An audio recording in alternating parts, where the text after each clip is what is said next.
बिस्मिल्लाहिर्रहमानिर्रहीम, अस्सलाम वालेकुम नाजरीन। आप देख रहे हैं programme live with Asif Malik. नाचीज खाकसार आज हफ्ते के पहले रोज प्रोग्राम के साथ आपकी खिदमत में हाजिर। नाजरीन, सबसे पहले बात करेंगे आज की बड़ी खबर।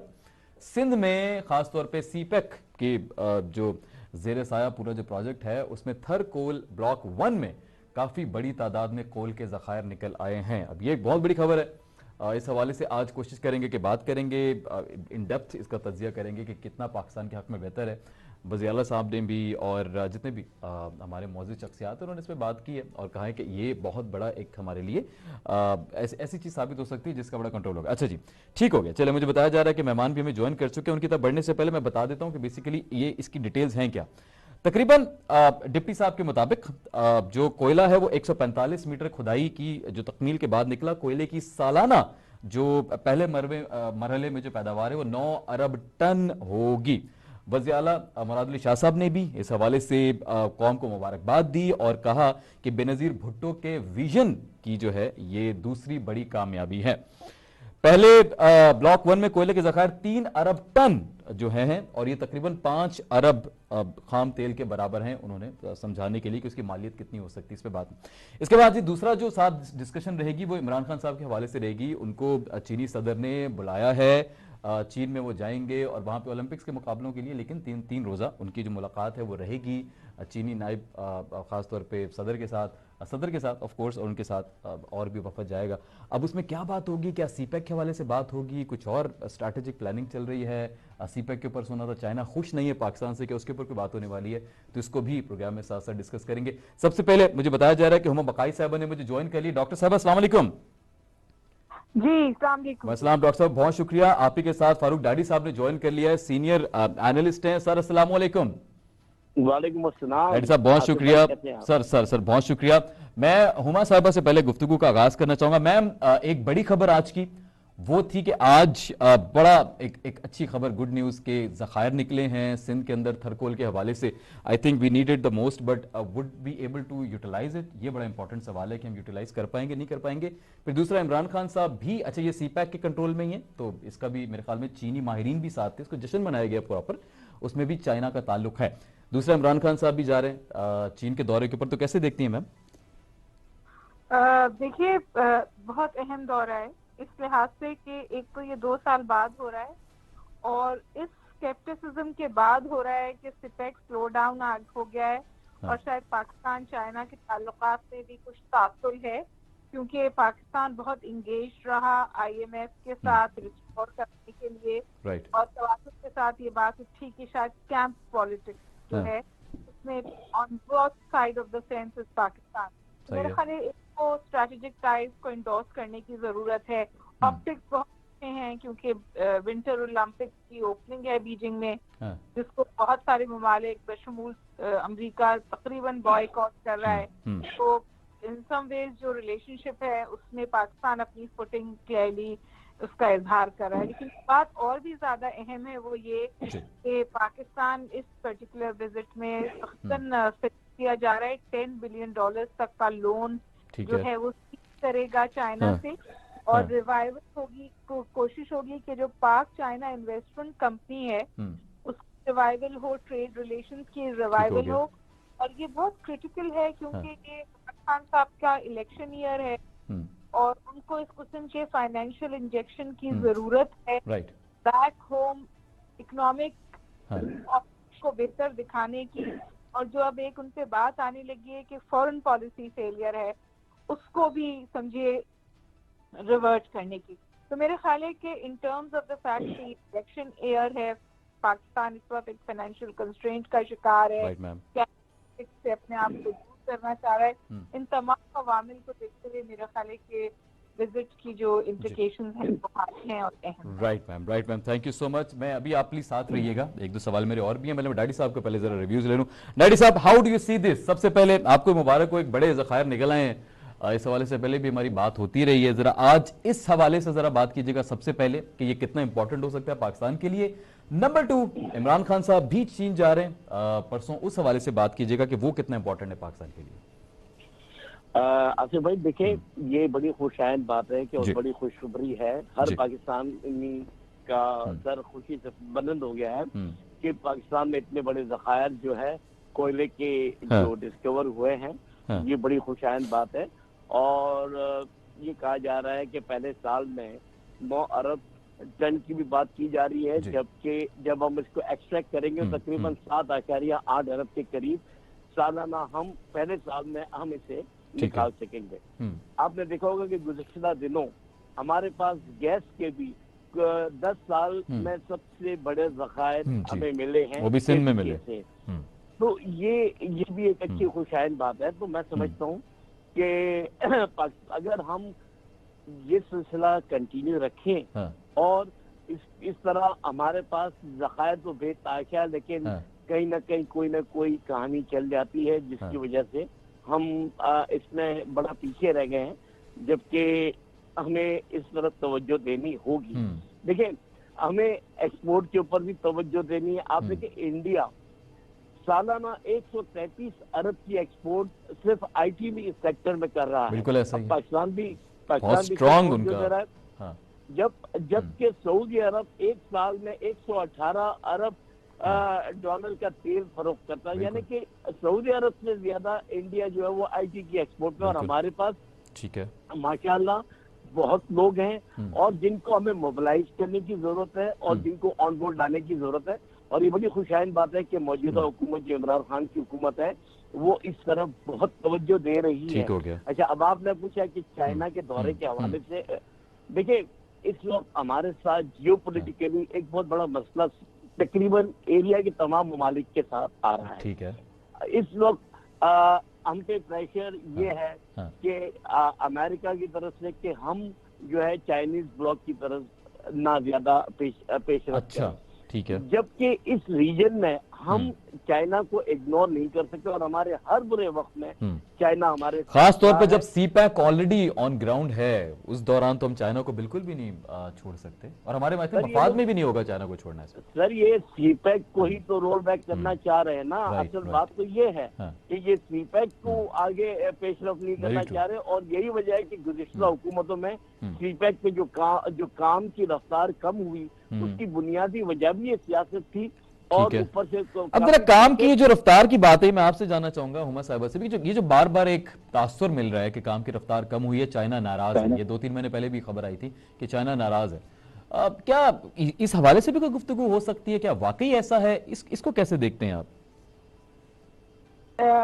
हर रिलेशनशिप कुछ अप एंड और जाहिर है जब लॉन्ग रिलेशनशिप है तो कुछ मसाइल हमारे भी चाइना के साथ पहले भी, लेकिन अहम बात ये है कि through quiet diplomacy and through very larger चीजों को रिजॉल्व किया जाता है। ठीक हो गया। इस वक्त पास चाइना के और जो ट्रेड रिलेशन है उनको बेहतर फुटिंग पे लाने के लिए बिल्कुल बात होगी। जो ट्रायल हुए हैं पाकिस्तान डिस्टेंस कंस्ट्रेंट्स की वजह से, सिक्योरिटी की वजह से, देखिए आप याद है अटैक हुआ था जिसमें अटैक किया गया था, तो मेजर सोर्स ऑफ कंसर्न था और उसको पाकिस्तान एड्रेस करता है। अहम बात ये तरफ पाकिस्तान ये कोशिश की जाती है कि ताल्लुकात को दोबारा ट्रैक पे लाया है और बात ये है कि आज बल्कि पहले भी बहुत टॉलरेंट रहा है एक्सपर्ट कन्वर्जेंस से। वो इसको पाकिस्तान की जरूरत के तौर पे समझता है और इसे खिलाफ इस्तेमाल नहीं करता।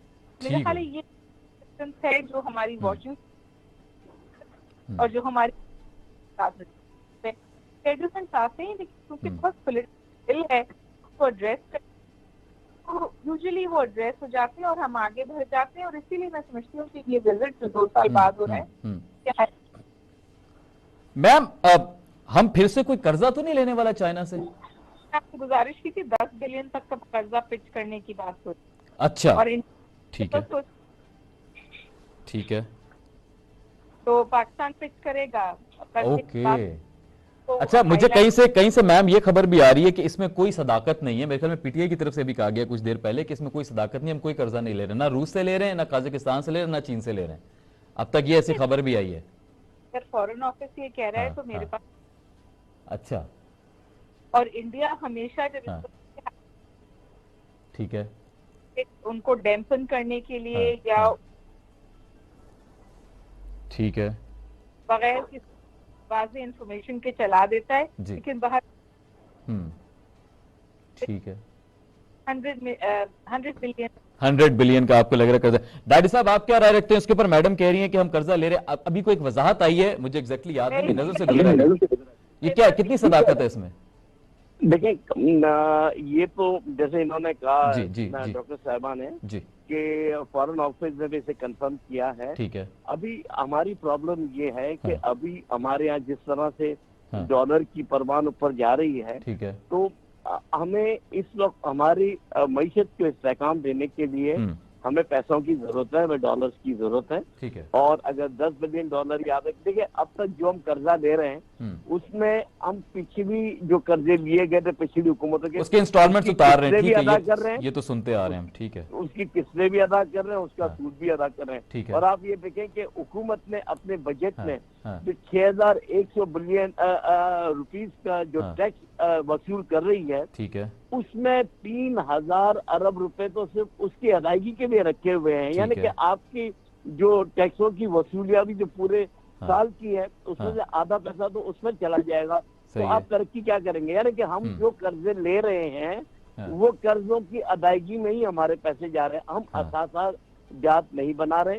हाँ, और हमें इस वक्त जरूरत है कि हमें अपने एसेट्स बनाने हैं ठीक है, जो मुल्क की पैदावार में रोजगार भी बढ़ा है, पाकिस्तान की इनकम भी बढ़ा है, ठीक है, और पाकिस्तान को तरक्की भी दे। ठीक हो गया, ठीक हो गया। लेकिन अच्छा चलें, इसकी तरफ मैं बाद में आता हूँ। अच्छा मैम, ये सिंध में खास तौर पे जो ज़खायर निकले हैं, तो खास तौर पे वज़ीर आला सिंध साहब ने बड़ी कौम को मुबारकबाद दी है, तमाम तर चीज़ें, ये खास तौर पे सूबाई हुकूमत और वफाकी हुकूमत, आपको लगता है कि सब एक ही पेज पे हैं जब इस तरह ज़खायर की बात होती है, जब इस तरह जितने भी हमारे मादनियात हैं उस हवाले से बात होती है? बड़ा ऑनेस्ट मैं आपसे ओपिनियन लूंगा कि क्या हम इसी चक्कर में बहुत सारे रिसोर्सेज ज़ाया तो नहीं कर देते अपने, बिकॉज हम एक पेज पे नहीं होते?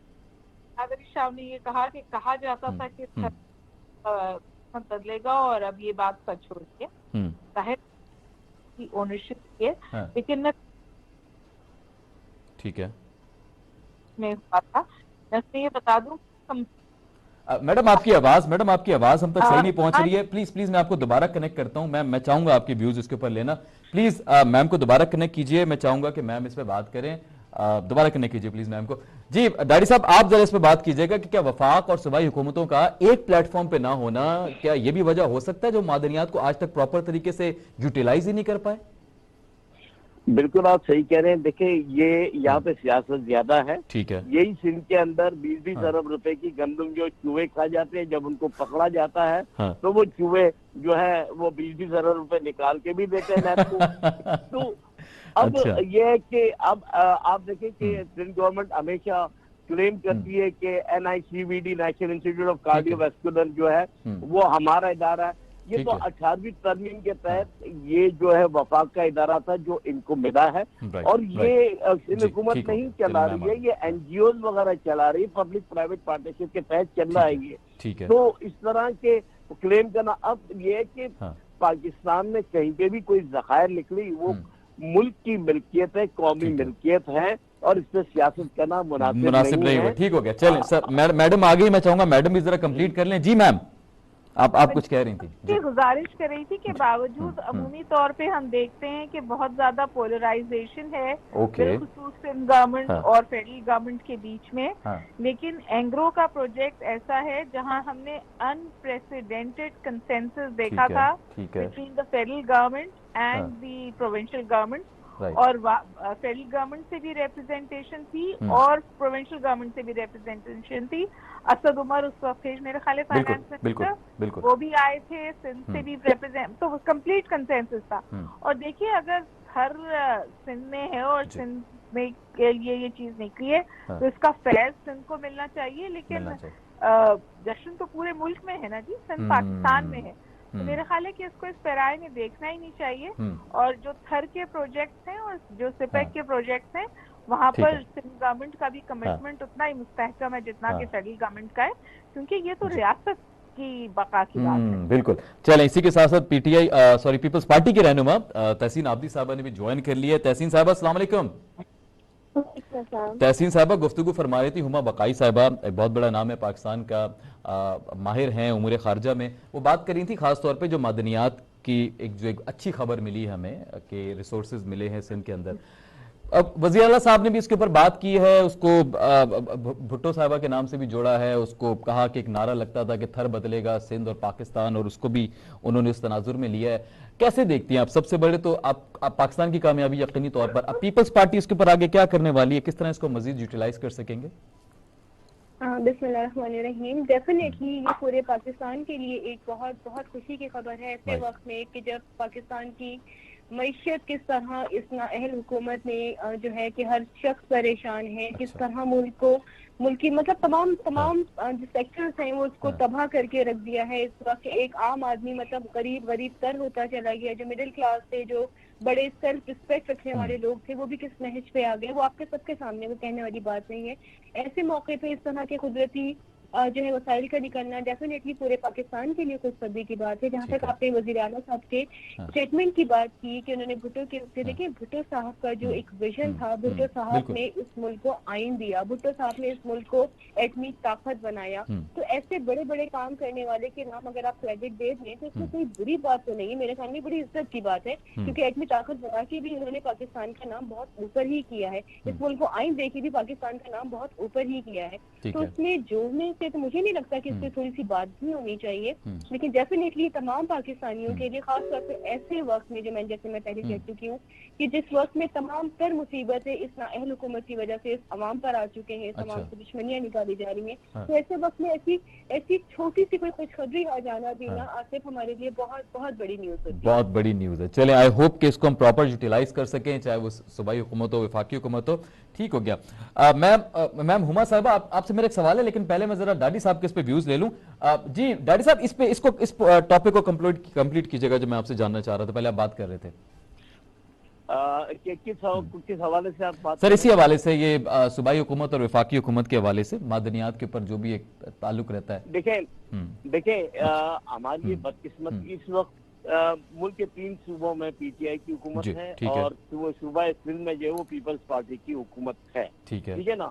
और इस वक्त ये बड़ी बदकिस्मती की बात है कि जो हालात सिंध में है वो मुल्क के दूसरे सूबों की बनिस्बत बहुत खराब है और माशी तौर पे भी खराब है, इंतजामी तौर पे भी खराब है। और आपने क्राइम रेट देखा होगा, इस वक्त स्ट्रीट क्राइम कराची में खासकर इतना बढ़ गया है जो कि हुकूमत कराची में देखा हमेशा से ही रहा है ना, बढ़ क्या गया, तो हमेशा से ही रहा है। अब ये है कि देखें ये छोटी खबर नहीं है, ये बहुत बड़ी खबर है जो ज़खायर हमें मिले हैं और ये पाकिस्तान की तरक्की के लिए। देखें एक चीज हमें सोचनी चाहिए कि पाकिस्तान में कहीं पे भी तरक्की हो रही है, कहीं पे भी, वो पूरे पाकिस्तान के लिए है, चाहे वो सिंध हो, चाहे पंजाब हो, चाहे केपीके हो, चाहे बलूचिस्तान हो, ये हर पाकिस्तानी के लिए खुशहाल बात है। और पाकिस्तान के किसी भी इलाके में अगर तरक्की हो रही हो तो ये तमाम पाकिस्तानियों के लिए एक अच्छी चीज है और हमें इसको अप्रिशिएट करना चाहिए। और कोई भी काम अगर अच्छा करा, चाहे सिंध गवर्नमेंट हो, चाहे पंजाब गवर्नमेंट हो, चाहे कोई भी गवर्नमेंट हो, उसे हमें अप्रिशिएट करना चाहिए।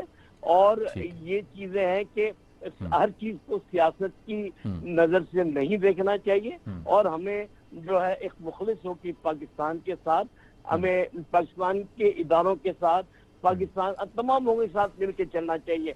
ये ना हो कि 130वें नंबर पे हमारे अदलिया का नाम खराब हो। आप देखिए 9 माह के बाद डिटेल फैसला आया कादी फाइज ईसा का, मगर कितनी शर्मनाक बात है। और उसको तमाम जो कानूनदान है बशमूल बैरिस्टर एतजाज हसन, उन्होंने रिजेक्ट कर दिया। ये फैसला बिल्कुल गलत है। तो मकसद ऐसे कंट्रोवर्शियल लोगों को आप चीफ जस्टिस बनाएंगे, इनको तो जज भी नहीं होना चाहिए। अच्छा। ये हमारी एक मजाक बना है हमारी जुडिशरी के साथ कि काजी फायद ईसा जैसा बंदा जो is he above the law, his wife is above the law. Very true. ठीक हो गया। लोगों से नहीं पूछा जाएगा तो दूसरे लोग क्या होंगे? चलें, ये तो टॉपिक से हटके बात हो जाएगी, इस पे बिल्कुल हम बात करेंगे, कोशिश करेंगे आपको भी साथ रख लेंगे जब इस बारे में बात होगी।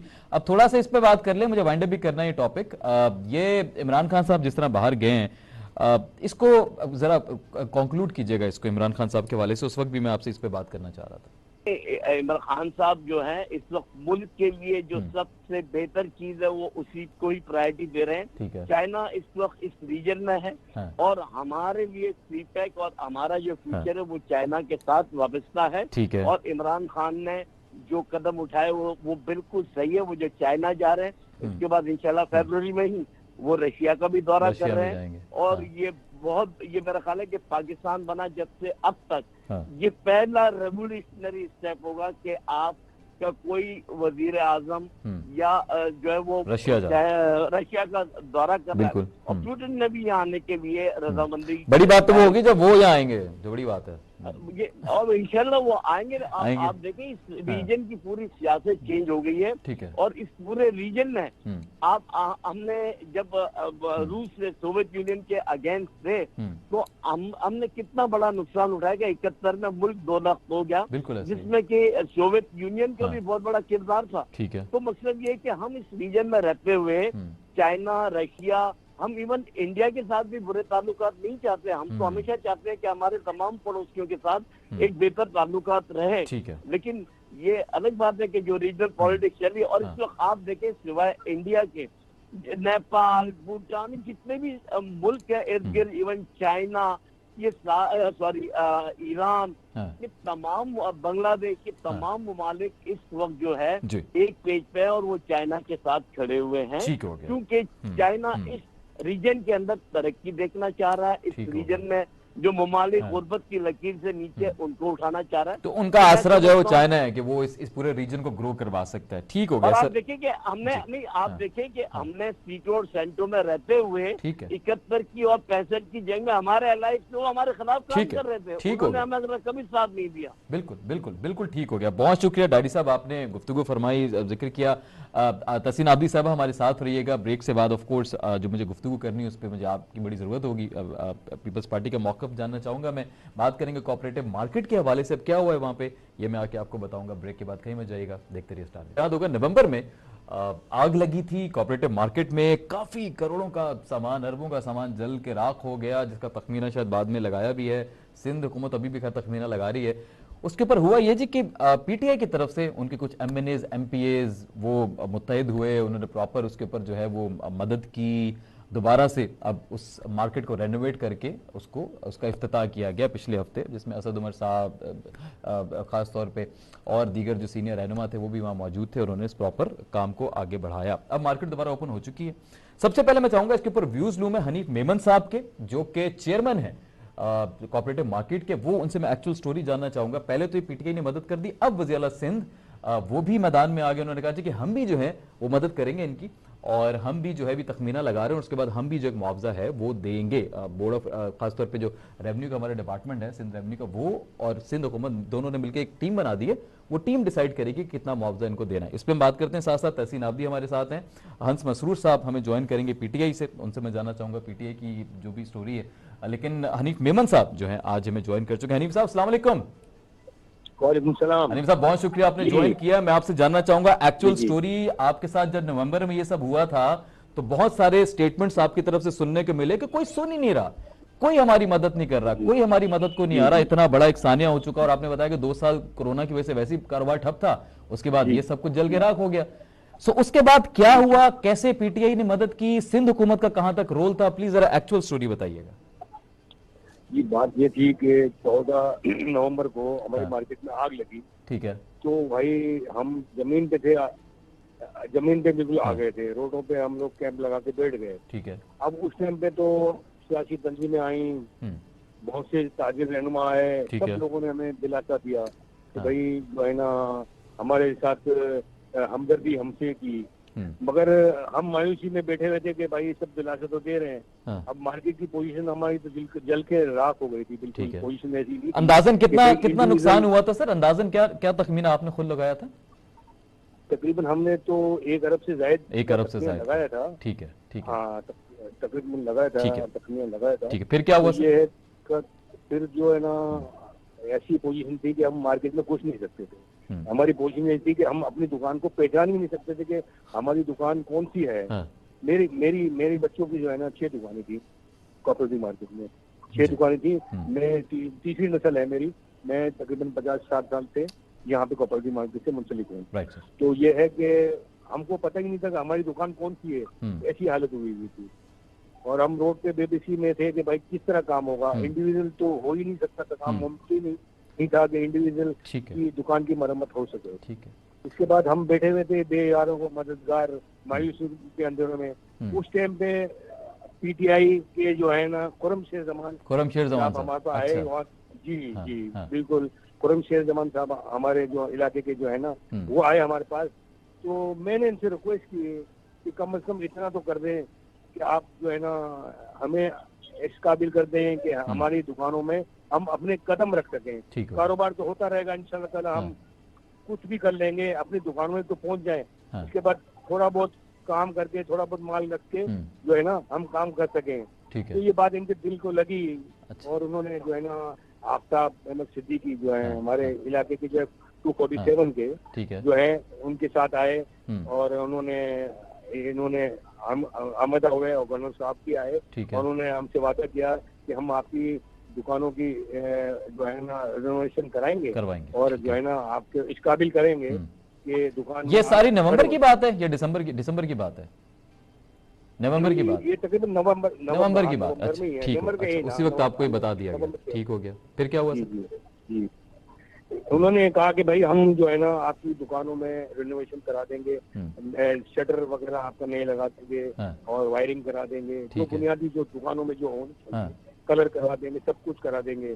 तो उन्होंने इस बात की आमादा हुए और मैं ये करा देंगे क्योंकि इनका जो है ना कोई सूबाई हुकूमत का और वफाकी का कुछ होता है, फंड का कोई होता है। बोले हमारे पास फंड नहीं है मगर हम किसी भी तरह ये काम आपका हम करा देंगे। अच्छा, अल्लाह का शुक्र है कि उन्होंने ये बात इस बात पे आमादा हुए और उन्होंने ये काम करवा दिया और जिस तेजी के साथ काम कराया ना, ये हम सोच भी नहीं सकते कि भाई ये किस तरह काम हुआ। 2 महीने से पहले उन्होंने हमारे मार्केट को इस काबिल बना दिया कि हम अपनी दुकानों पे खड़े हो गए। तो ये अच्छा सिंध हुकूमत का क्या रोल था अब तक इसमें पूरा? इस पे भी जरा बात कीजिएगा। सूबाई हम सिंध हुकूमत से मायूस नहीं थे। सिंध हुकूमत से मायूस नहीं थे। हमें उम्मीद थी कि सिंध हुकूमत इंशाअल्लाह ताला हमारा जो है ना बाकी का काम सिंध हुकूमत हमें करेगी। अच्छा, कि जो है हमारा फर्नीचर बनाना है और जो हमारा माल सारा जल गया है, सारा जो कारोबार का जो होते हैं, जो जिसका जो 2-3 तरह के यहाँ पे कारोबार होते हैं, तो जिनका इलेक्ट्रॉनिक का माल था वो जल गया था, कोई रेडीमेड के जो काम था वो जल गया, कपड़े का काम था वो सारा जल गया। ठीक है। ये है कि माल की भी जरूरत होती है, तो ये है कि हमें पुराना कर्जा भी देना था। अभी आपसे कांटेक्ट किया गया, मुझे बताया गया कि खासतौर पर आज खबर भी गर्दिश कर रही है कि वज़ीर आला साहब ने कांटेक्ट किया है, उस पर भी जरा बात कर लें। अब क्या कहा गया आपको? जी अल्हम्दुलिल्लाह, आज जो है ना सीएम साहब से हमारी मुलाकात हुई। ठीक हो गया। उन्होंने यकीन दहानी कराई कि जो है ना हम 3-4 दिन में कैबिनेट से ये आपका जो नुकसान हुआ है वो अप्रूवल ले लेंगे और चेंबर के जरिए हम जो है ना आपको जो है ना जो आपका जो चैम्बर और सिंध हुकूमत ने कमेटी बना दी है, वो कमेटी तखमीना लगाएगी। ऐसा ही है? ठीक है, चलें बहुत शुक्रिया सर, आप प्लीज साथ रहिएगा। मैं पहले हंस बदवी साहब से जानना चाहूंगा। हंस साहब अस्सलाम वालेकुम। वालेकुम सलाम। बहुत शुक्र सर, अल्लाह का शुक्र है सर, उम्मीद करता हूँ आप भी खैरियत से होंगे। सर अच्छा लगा सुन के कि पीटीआई ने यहाँ कराची में भी कोई काम करवा दिया। चलें, कुछ जला हुआ ही दोबारा से आपने सेट करवा दिया है। वैसे तो खैर वो सूबाई हुकूमत एक आपकी रिफ्ट चलती रहती है, उसमें हम बात नहीं करेंगे, लेकिन एक अच्छा स्टेप नजर आया, काफी खुश नजर आ रहे हैं हनीफ साहब भी। तो खैर वज़ीर आला साहब ने भी आज ऐलान कर दिया, लेकिन उससे पहले आपने इनिशिएटिव लिया, तो credit of course goes to you कि आप आए, चाहे वो खुर्रम शेर जमान साहब हों, चाहे वो जितने भी दीगर नाम है। कैसे सर, इस पे जरा बताइएगा कि क्या ये कोई पर्सनल फेवर था या कहां से फंड्स यूज किए गए या स्पेशल अप्रूवल ली गई? कैसे हुआ ये कराची में ये काम कैसे करवाया गया? कोई स्पेशल अप्रूवल नहीं दी गई है। सच मैं आपको थोड़ा बता दूं कि हमारे जो एमएनए फंड्स आते हैं उनमें से जो है इलाके की गलियों के, सीवरेज के, पानी की लाइनों के काम हो रहे थे, मुसलसल हो रहे थे, और वो तकरीबन जो हमारा बजट था वो ऑलमोस्ट खत्म हो चुका है। हमने काफी सारा काम, अब मैं जिस एरिया में रहता हूँ PS 103 में अली जानी साहब का हल्का है, बिलाल गफार का हल्का है, या फिर और भी हल्के हैं, हम खुद जाते हैं वहां जाके खुद व्लॉग्स बनाते हैं। इशू ये था कि वो बजट खत्म हो चुके थे। ये एक ऐसा स्टेप था जिसमें जो है ना फंड्स की जरूरत थी अच्छी खासी। इसमें आफ्ताब सिद्दीकी साहब ने अपने दोस्तों के साथ, परमशेर जमान साहब, इन सब ने मिलकर कुछ फंड रेजिंग की, कुछ और भी चीजें हुई जिसकी वजह से ये फिर तकमील पे पहुंचा और बड़ी स्पीड से काम करा। इसमें बात सारी जो ये है वो ये है कि विल जो थी वो कहाँ पे काम है। देखिए इख्तियारात का रोना तो हम मुसलसल देख रहे हैं कि कभी कोई इख्तियारात का रोना होता है, कभी कोई इख्तियारात का रोना होता है। सिंध में हुकूमत ना होने के बावजूद, हमारी बल्दियाती हुकूमत ना होने के बावजूद हमने जो है ये एक स्टेप लिया।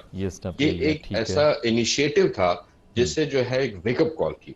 इसके बाद आप देख रहे हैं कि सिंध हुकूमत ने भी 2 मार्केट्स के लिए ऐलान किए, विक्टोरिया मार्केट के लिए और इस मार्केट के लिए भी, कोऑपरेटिव मार्केट के लिए भी ऐलान किया है अभी तक, ठीक है। और उसके बाद देखते हैं आगे क्या होता है, अल्लाह खैर करे। तो आपको लग रहा है ऐलान इसलिए हुआ है क्योंकि पीटीआई नंबर ले गई यहाँ पे, या आगे उन्होंने, तो आपने कहा वो भी पीछे? सर, दिस इज नॉट, हम भी पीछे नहीं रहेंगे, आप ऐसा समझ रहे हैं इसको? Not the number game, this is ownership. या तो इलेक्शन का टाइम होता तो हम कहते हैं यार इलेक्शन कैंपेन है ये, या तो कोई ऐसी चीज होती, ना इलेक्शन का टाइम है ना कुछ, इलेक्शन जीते हुए हैं, हल्के में काम करें, सॉरी, ऐसा कुछ नहीं था। ये एक ओनरशिप थी, और ओनरशिप बेसिकली लेना उस हल्के के लोगों की जिम्मेदारी होती है। प्लस जो आपके गवर्नमेंट को इनिशिएट लेना चाहिए था वो थोड़ा लेट हो गया, अल्लाह करे वो कर सके, मेरी दुआएं हैं, क्योंकि भला जो है हमारी कराची की आवाम का ही होना है। ठीक हो गया, ठीक है। अच्छा, अभी मैं सैयद तहसीन आब्दी साहब से जानना चाहूंगा, तहसीन साहब आप कैसे देखती हैं इसको? पीटीआई ने पहले इनिशिएटिव लिया, 1.5-2 महीने में सब बना के जब इफ्ताह कर लिया, उसके 3 दिन बाद अब आपकी तरफ से भी ऐलान आ रहा है कि हम भी जो है वो मुआवजा अदा करेंगे और पूरी कमेटी बनाई गई है। ये पहले क्यों नहीं हुआ मैम? देखिए, अगर आसिफ पीटीआई ने इनिशिएटिव ले लिया, सपोज अगर ले भी लिया, तो क्या कराची में इनका स्टेक नहीं है? इनके 14 एमएनएस नहीं है? अच्छा। क्या इनका राइट? मैं तो ये कह रहा हूँ लेट क्यों हो गई पीपल्स पार्टी, मैं तो वो बात ही नहीं कर रहा, आप लेट क्यों हो गए? नवंबर में और जनवरी में काफी टाइम होता है, 3 महीने होते हैं ऑलमोस्ट। अप्रिशिएट करें। देखिए, हम जो है वो मुसलसल कॉन्टैक्ट में थे। अभी जो कोऑपरेटिव मार्केट के जो प्रेसिडेंट थे, जो भी थे, उन्होंने भी यही बात बताई कि उन्हें सिंध गवर्नमेंट से बड़ी होप्स थी। हम कॉन्टैक्ट में थे, इसीलिए उन्हें हमसे होप्स थी। हमें भी देखिए तमाम चीजें, एक मेट्रोपॉलिटन सिटी है कराची, 10,000 और मसाइल भी होते, लेकिन ऐसा नहीं है कि हम अपने लोगों को, नहीं आसिफ, ऐसा बिल्कुल नहीं है कि हम अपने लोगों को अकेला छोड़ देंगे। हमने तो ऐसे ऐसे अपने कराची के लोगों को, अपने सूबे के लोगों को, कि जो कि किसी और की जुर्म की सजा जिन्होंने भुगती, चाहे आप वो नेस्मा टावर के जो है वो रिहायशियों को ले लें, या इस तरह और इंक्रोचमेंट जो हटाई जा रही है, उनको बेघर किया जा रहा है, तो जिन लोगों ने उनको अप्रूवल्स दिए थे, जिन लोगों ने उनको वहां बिठाया था, जिन लोगों ने पैसा खाया था, वो आज कहाँ है वो हम भी जानते हैं, आप भी लेते हुए कि हमारे शहर के लोग हैं, हमारे सूबे के लोग हैं, हमें उनके बारे में सोचना है, उनका कसूर नहीं है। इसी तरह कोऑपरेटिव मार्केट भी हमारे शहर के लोग हैं, हमारे सूबे के हमारे लोग हैं, डेफिनेटली हम करेंगे। इस ऐसी चीजों पे मुझे नहीं लगता कि कोई पॉलिटिकल स्कोरिंग होनी चाहिए। जिसको अपनी कैपेसिटी में जितना वो इंसान अपने लोगों की मदद कर सके, क्योंकि सब मैंडेट लेके आए हैं, सबको, सबसे अवाम ने एतमाद किया। अगर हम नहीं करेंगे तो फिर कौन करेगा उनके लिए? ठीक हो गया। नहीं, आपको नहीं लगता आप थोड़ा सा वही वाली बात होगी, देर कर दी मेहरबान आते आते, वो तो देखते रह गए, वो तो पीटीआई। मैंने आपसे क्या कहा कि हम मुसलसल कांटेक्ट में थे। देखिए, कुछ पेपर वर्क भी होता है ना, ऐसे नहीं होता कि डायरेक्टली अगलों का कारोबार रुका हुआ है, दुकान में रखने की वो कदम रखने की जगह नहीं, जैसे हनीफ साहब फरमा रहे थे कि बात कंप्लीट कर लूं। अच्छा, प्लीज कर लें। अच्छा, कर लें। मतलब हम कोई खान साहब की तरह जो है वो डायल्यूजन में, मफरूजों पे तो बात करते नहीं है ना, कि अगले दिन यू टर्न ले लेते हैं। हम एक बड़े बड़े ऑथेंटिक बात अगर हम करते हैं तो बड़ी कैटेगोरिकली, फिर देखें वही पॉलिटिकल पॉइंट्स स्कोरिंग, फिर वही पॉलिटिकल पॉइंट्स लगा रहे थे कि कितना आपका लॉस हुआ है, कहाँ कहाँ पे जो है आपको जो है वो सपोर्ट करते हैं। तो डेफिनेटली हम ये वाली बात की, वो पहले आए, हम पहले आए। देखिए, this is not a process ना, आप एक प्रोसेस पहले की बात हटा देते हैं, पीटीआई को डिलीट कर दें, ऑल्टर कंट्रोल डिलीट खत्म कर दें, पीटीआई है ही नहीं यहाँ पे। नवंबर में वाकया हुआ, आज वज़ीर साहब इस पे गुफ्तगू फरमा रहे हैं, 3 महीने आपने क्यों डिलीट किया? छोड़ देना, समझे मार्केट अभी भी जली पड़ी है, 3 महीने से कारोबार बंद है। मैं बता रही हूँ कि हम मुसलसल कांटेक्ट में थे। एक इतनी बड़ी मार्केट में इतना बड़ा लॉस हुआ, इतना बड़ा लॉस हुआ, ठीक है। हमें एकदम से सक्सेस फिगर्स एग्जैक्टली नहीं पता थे, जो कि इट टेक्स टाइम ना, कि आपका जब नहीं, वो तो ठीक है, तखमीना तो लगेगा टाइम, लेकिन वो हनीफ साहब ये कह रहे थे, मैडम हनीफ साहब ये कहते हैं कम से कम दुकानें ऑन करवा दें, कदम रखने की जगह बन जाए, लाइटें ऑन करवा दें, दुकानें को रेनोवेट ही करवा दें, मार्केट को, जली हुई मार्केट को दोबारा से पेंट करवा दें।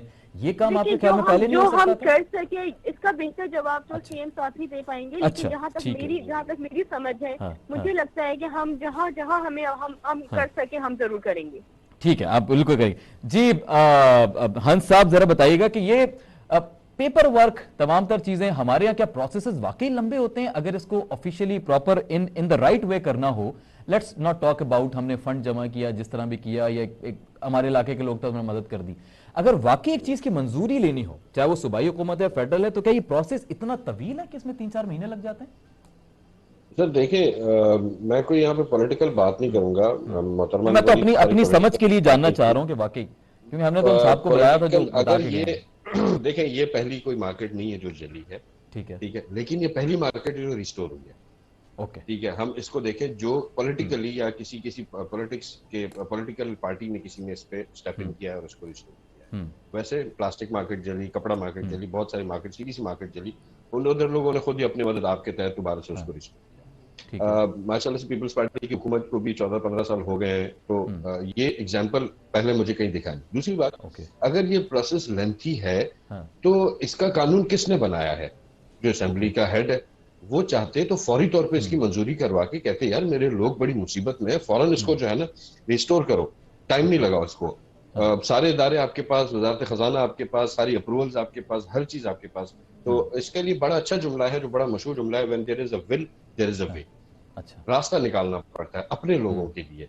ये एक स्टेप कराची में हुआ है कि कोई ऐसी मार्केट, किसी कारोबार को ऐसा नुकसान पहुंचा और उसको रिस्टोर। नुकसान तो हमेशा पहुंचा है, बहुत सारे लोगों ने पहुंचाया, किसी न किसी सूरत में पहुंचाया, लेकिन अल्लाह का शुक्र है कि ये पहला स्टेप एग्जाम्पल सेट हो गई और दूसरी पॉलिटिकल पार्टीज के लिए एग्जाम्पल सेट हुई है कि आपने भी when there is a will there is a way, आप अगर चाहोगे तो काम हो सकता है, अगर नहीं चाहोगे तो राब्ते में ही रहेंगे सिर्फ।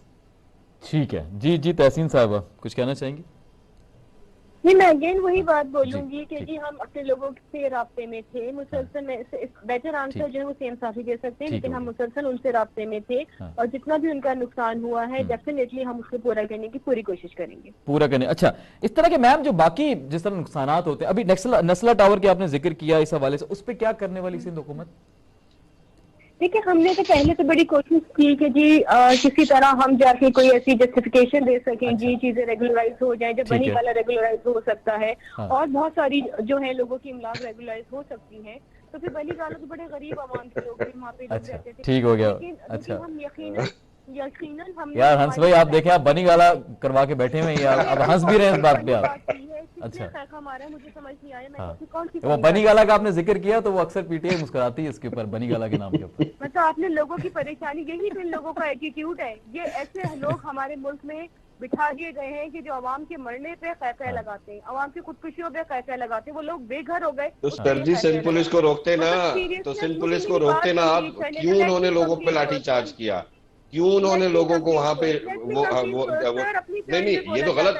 हंस भाई एक मिनट, हंस भाई, सिंध पुलिस खड़ी थी वहाँ। ठीक, हंस भाई ठीक है। कैसे बात करूंगी? नहीं आप बात करें तहसीन साहब के साथ जी। ये देखिए मैं किस तरह बात करूँ, आप बात करें। मतलब लोगों की बेबसी पे ये लोग पैसे मार रहे हैं। लोगों पे आवाम का वो मिनी बजट का बम गिराया गया, उस पर पैसे मार रहे हैं। असेंबली में तालियां मारी जा रही है, डेस्क बजाई जा रही है। मतलब किस तरह के इमेच्योर, किस तरह के नाअहल। ट्रांसपेरेंसी इंटरनेशनल की रिपोर्ट में सारी हकीकत खोल दी है ना इनकी, कि ये किस तरह की इनकी परफॉर्मेंस है। सिलेक्शन इनका कितना बैड सिलेक्शन था। ओके, तो आपने कैसे, let's come to your question कि जी नेस्ला टावर का, जैसे हमारे सईद भाई की भी काफी आपने प्रेस कॉन्फ्रेंसेस देखी होंगी कि उन लोगों को कंपनसेट करने के लिए सिंध गवर्नमेंट जो भी मतलब जितना मैक्सिमम हम कर सकेंगे हम उनके लिए करेंगे। ये 1-2 दफा नहीं 10 दफा हमारी गवर्नमेंट ने ये बात की है। ठीक हो गया। तो हम डेफिनेटली हमारे लोग हैं जी, हम ओनरशिप लेते हैं। हम कुछ सेलेक्ट होकर चले मैम कर लें 5 साल के लिए आओ, एक यूपी का इलेक्शन नहीं जीत सकते आप, आपको बना दिया, वजीर बना दिया गया। इनके तो अपने लोग हकीकतें खोल रहे हैं। अली जैदी साहब के पास जो थे वो कोई चीज खरीदने तक के पैसे नहीं होते थे, आज वो अरबपति बने बैठे। तो हमारे सामने हकीकतें, मतलब ये तो इतने मैच्योर लोग हैं, क्या इनसे बात की जाए? अच्छा जी हंस भाई आप करें, फिर मुझे हनीफ भाई से 1-2 सवाल मुझे वैसे बड़ा अफसोस हुआ कि इनके पीपल्स पार्टी में सारे गरीब हैं, बड़ा अफसोस हुआ मुझे। और सबसे पहले आपके वो कह रहे हैं आप भी पहले गरीब होते थे, आपके लोग भी सारे अमीर हो गए। सर मैं अभी तक गरीब हूँ सर, मैं अभी तक किराए के फ्लैट में रहता हूँ अल्हम्दुलिल्लाह। सर सबसे पहले वहाँ पे सिंध पुलिस ने प्रोटेस्ट करने वालों को डंडे बरसाए। सिंध पुलिस ने, केडीए किसके अंडर थी? ठीक है, जिसने नक्शे पास किए वो किसके अंडर थी? ठीक है, एसबीसीए किसके अंडर थी? ठीक है सर, एससीसी भी नहीं, केडीए एसबीसीए बिल्डिंग वो किसके अंडर थी? क्या उनके दस्तखत करने वालों को सिंध गवर्नमेंट ने अरेस्ट किया? नहीं किया। डंडे बरसाए जो वहाँ पे प्रोटेस्ट कर रहे थे। कोर्ट का ऑर्डर आ चुका है, अभी मफरूर है सर। कोर्ट सर मफरूर है तो सिंध गवर्नमेंट की जिम्मेदारी बनती है। एक बिल्डिंग बन रही है, वो रेगुलराइज नहीं है और आपके अपने बंदे उसको रेगुलराइज कर रहे हैं और उसके बाद आप बैठ के प्रेस कॉन्फ्रेंस कर रहे हैं जी हम तो एहतजाज करते हैं। This is not the way. आप प्लीज अपनी विल पैदा करें। आपके पास बहुत जबरदस्त मौका है अभी भी 1.5 साल का कि आप इसमें काम कर सकते हैं, वरना यहाँ पे वाइप आउट हो जाएगी। पीपल्स पार्टी का नामो निशान नहीं मिलेगा पूरे सिंध में। ठीक है, यही बात वो आपके लिए करते हैं कि अब पीपल्स पार्टी ने पाकिस्तान पे हुकूमत करनी है, पीटीआई वाइप आउट होने वाली है। अच्छा, मैं हनीफ भाई आपकी तरफ आऊंगा। हनीफ भाई, अभी आप बताएं कि ये पीटीआई का या पीटीआई कह लें हुकूमत, दौरे हाजिर की हुकूमत कह लें, उनकी तरफ से आपको पूरी मदद कह लें, मदद की गई, चाहे वो पर्सनल फेवर में की गई या उन्होंने खुद से एहसास किया या ऊपर से अप्रूवल ली, वट जिस प्रोसेस को फॉलो किया, आपको लग रहा है कि एक अच्छा इनिशिएटिव है हुकूमत का, इससे आपका ट्रस्ट बिल्डअप होगा, आवाम का ट्रस्ट बिल्डअप होगा हुकूमत पे? और सिंध हुकूमत जो कि माना कि थोड़ी डिले हो गया, थोड़ा सा लेट हो गया, वो कह रहे हैं हम कैलकुलेशन में लगे में अब तक, लेकिन हम ज्यादा बड़ी अमाउंट जो है या ज्यादा बड़ा जो आपको रिफंड है वो देंगे, तो कैसे देखते हैं सर इसको? हनीफ साहब। जी सर।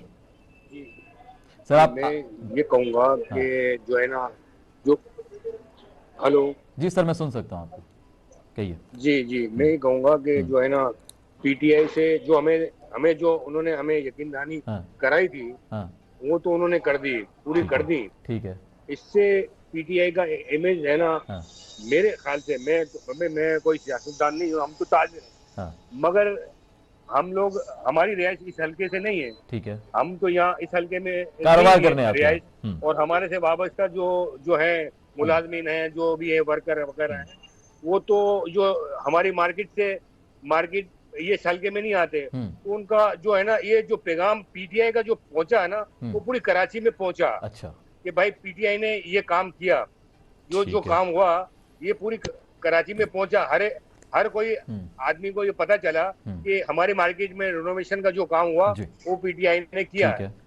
ये पहुंचा है। ठीक है। पीपल्स पार्टी का मैं जानना चाह रहा हूँ, सिंध गवर्नमेंट ने हमें जो है, ये है सिंध गवर्नमेंट से जो हमें उम्मीद थी, हमने उम्मीद नहीं तोड़ी थी, और हमें उम्मीद थी इंशाल्लाह ताला वो हमें देंगे, हमारा जो मुआवजा देंगे। तो हमारी ख्वाहिश ये है कि भाई जनाब वो हमें देंगे, तो हम जो हमारे लिए, इनके लिए भी हमारे लिए वो है। ठीक है, तो आप कह रहे हैं बराबर हो जाएगा अगर वो भी हमारी पीपल्स पार्टी और पीटीआई दोनों सियासी बड़ी जमातें हैं। हम कोई ना हम पीटीआई के कारकुन हैं, ना सिंध मैं समझ सकता हूं, पीपल पार्टी से कोई हमारी मुखालिफत है। सर, प्रोग्राम करने का मकसद यही है, क्योंकि इस इशू के ऊपर हमेशा प्रॉब्लम रहती है कि कराची में काम कौन करवाएगा, पीटीआई करवाएगी, सूबाई हुकूमत करवाएगी, शहरी हुकूमत करवाएगी। तो एक अच्छी एग्जाम्पल थी जिसके ऊपर बात करना बहुत जरूरी था। हनीफ साहब, मेरा आखिरी सवाल आपसे यही होगा कि पीपल्स पार्टी अभी तो वादा कर रही है आपसे, लेकिन अगर कल कोई वादा पूरा नहीं होता तो क्या होगा?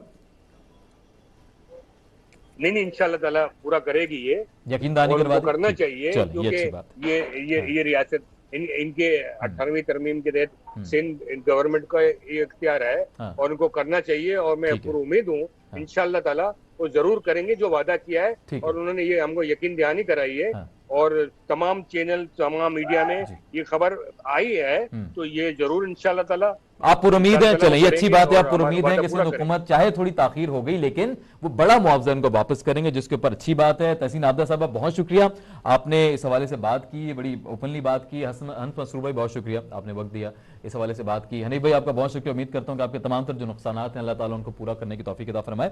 आज के इतने नाज़रीन, कल इंशाल्लाह आपसे होगी मुलाकात रात 10 बजे। तब तक के लिए अपना बहुत ख्याल रखिए। आसिफ मलिक को इजाजत दीजिए। फी अमानिल्लाह। पाकिस्तान जिंदाबाद।